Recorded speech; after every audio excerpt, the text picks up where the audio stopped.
Hello everyone. मैं प्रतिभा एक बार फिर से आपका स्वागत करती हूँ अपने ही परिवार एम सिलेक्शन में। और आई होप कि आप लोगों को ये सब जितने भी सेशन मैं दे रही हूँ वो पसंद आ रहे होंगे और एग्ज़ाम के पॉइंट ऑफ व्यू से आपको हेल्प भी कर रहे हैं होंगे।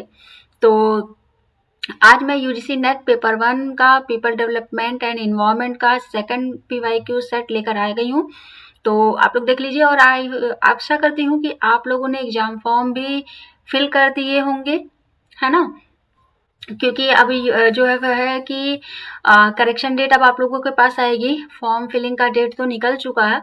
तो चलिए आज की वीडियो ये आप लोगों को पसंद भी आएगी और वीडियो अंत तक ज़रूर देखिएगा, क्योंकि कुछ ना कुछ जो है मैं आप लोगों को एक ट्रिक के कह सकते हैं या एक मोटिवेशनल जो आपके एग्ज़ाम हॉल में आपको बहुत हेल्प करेगी, बताती रहती हूँ, है ना? तो चलिए आज हम स्टार्ट करते हैं अपने पहले क्वेश्चंस को बिना टाइम वेस्ट किए हुए, है ना? और चलिए यहाँ पे बात कर लेते हैं हम अपने पहले क्वेश्चन की। 1 मिनट। वीडियो सही आ रही है? ठीक है। हाँ, पहले क्वेश्चन की हम बात कर लेते हैं कि पहला क्वेश्चन हमारा क्या कहता है, जैव विविधता शब्द किससे गढ़ा था? किसने गढ़ा था? जैव विविधता शब्द जो है वो किसने गढ़ा था, है ना? क्या है, चलिए जो बायोडाइवर्सिटी शब्द है, वर्ड है, इसको किसने गढ़ा था? यहाँ पर आंसर आपका क्या हो जाएगा?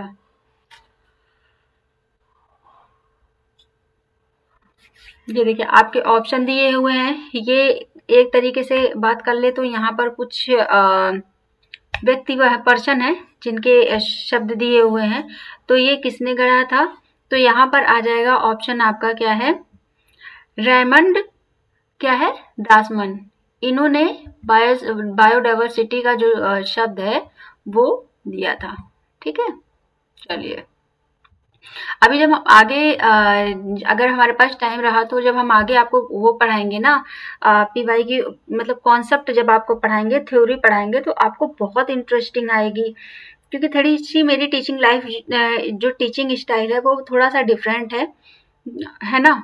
क्योंकि क्या है कि मैं एज अ स्टूडेंट होकर चीज़ें समझाती हूँ कि मुझे लगता है कि मैं खुद एक स्टूडेंट हूँ, तो मैं कैसे अपने आप को समझाऊँ, और जब मैं अपने आप को समझा पाती हूँ तो मुझे लगता है कि हाँ मैं आपको समझा पाऊँगी। तो मैं एज अ स्टूडेंट बनकर पहले मैं खुद अपने आप को संतुष्ट कर लेती हूँ कि मेरी मेरी जो टीचिंग स्टाइल है या टीचिंग कॉन्सेप्ट है वो क्या आप तक सही जा रही है कि नहीं जा रही है ना? तो चलिए खैर ये तो आप लोग बताएंगे कि मेरी टीचिंग जो टीचिंग मेथड है, कॉन्सेप्ट है, वो क्लियर है कि नहीं है, वो आपके कमेंट से ही पता चलेगा। तो वीडियो को ज़्यादा से ज़्यादा शेयर कर दें, लाइक कर दें, तो आप मुझे भी पता चलता रहेगा कि हाँ आप लोगों को मेरी क्लासेस पसंद आती हैं, है ना?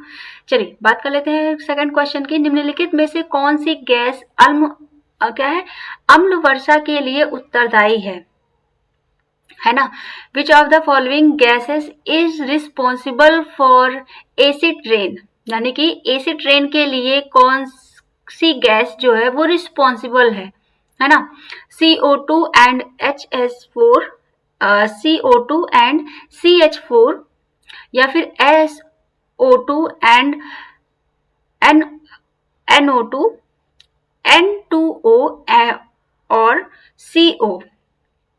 ठीक है, यहाँ पर O3 एंड CFC कौन सी गैस रिस्पॉन्सिबल है किसके लिए, एसिड रेनफॉल के लिए कौन सी गैस रिस्पॉन्सिबल है? यहाँ पर इसका जो आंसर होगा, आंसर आपका हो जाएगा बी। क्या हो जाएगा? बी हो जाएगा। यानी यहाँ पर जो है क्या है आपका SO2 एंड NO2। ठीक है, तो यहाँ पर क्या है, सल्फर डाइऑक्साइड एंड क्या है, नाइट्रोजन ऑक्साइड। ठीक है, चलिए बात कर लेते हैं। देखिए फिर से यही क्वेश्चन आ गया है, मुझे लगता है रिपीट हो गया है, तो इसका आंसर क्या हो जाएगा? बी हो जाएगा। क्या हो जाएगा? बी हो जाएगा। ठीक है, चलिए अपने क्वेश्चन पे बात कर लेते हैं। ग्लोबल वार्मिंग लीड टू, वैश्विक तापन से क्या होता है? क्या होता है? समुद्र सतह में वृद्धि होती है, या फिर वर्षा में वृद्धि होती है, परावैंगनिक किरणों में कमी होती है, या ओजोन निर्माण, है ना?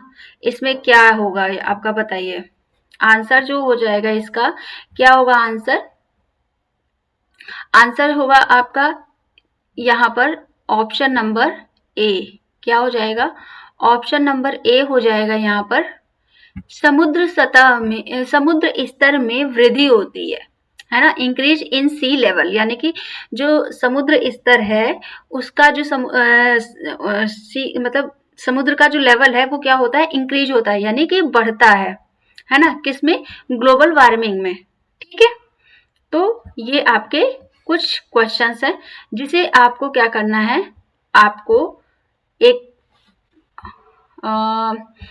स्पीड में कह सकते हैं, या फिर कह सकते हैं कि आपको अच्छे से कवर करना है। ठीक है, तो चलिए बात कर लेते हैं। एक मिनट, ये हो गया आपका आंसर।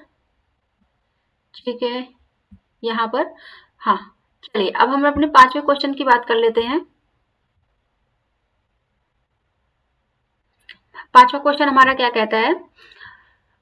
विश्व पर्यावरण दिवस कब मनाया जाता है? द वर्ल्ड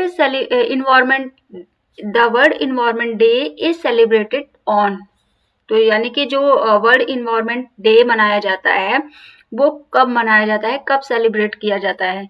यहाँ पर आपका 5 जून हो गया, 5 जुलाई हो गया, 23 मई हो गया, या फिर 3 जून हो गया। तो कब मनाया जाता है? ये तो मुझे लगता है कि ये बहुत इजी क्वेश्चन है ना? कि ये 5 जून को सेलिब्रेट किया जाता है। कितने को? 5 जून को सेलिब्रेट किया जाता है।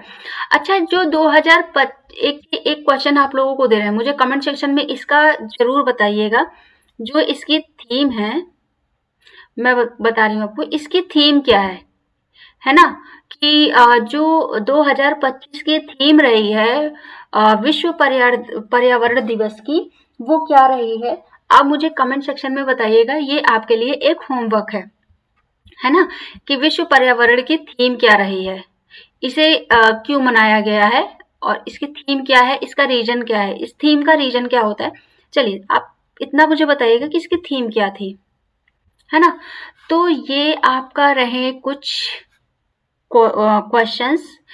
तो आई होप कि आपको ये पसंद आए होंगे सेशन। पसंद क्या, आपको तो पढ़ना ही पढ़ना है, चाहे पसंद आए या ना आए। क्यों?